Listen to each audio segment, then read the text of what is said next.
Sige Sige. bang mga bit? Pakilala ka muna. Eh, ako si Aaron dyan. Oo. From, Bugak Norte. Oo. Figueroa. Anong kaso mo, pare? Ah, Sinong vlog. napatay? Murder. Anong tanong mo kay Krisha? Dapat bang,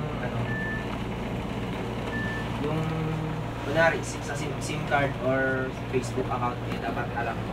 Yung, sa kunwari, boyfriend mo, dapat alam mo ba yun? Yung mga, Yung mga nakaka-text niya, yung mga friends niya, gano'n.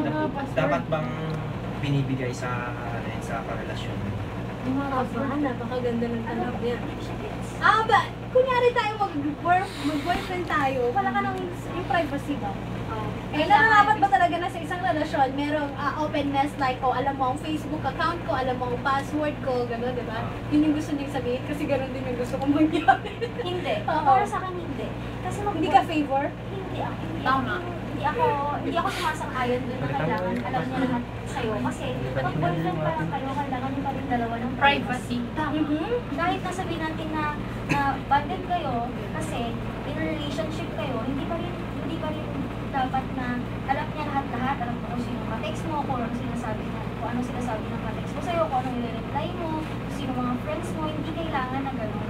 Dapat nga, sabi ko nga kanina, kailangan talaga may trust. At saka, kailangan pa rin natin i-preserve yung privacy ng isa't isa. Saka na lang yung ganong moment pag mag-asawa Oo, na mag-asawa kayo. na. Kasi you have the right na sino bang nakaka-text na Oo, asawa? may karapatan ka na kapag, diba? Ayun, maraming salamat, Aaron. May gusto kong batiin. Oo. Lahat ng mga demoli dyan na nakikinig, kung tapos na yung meeting nyo, HF na lang.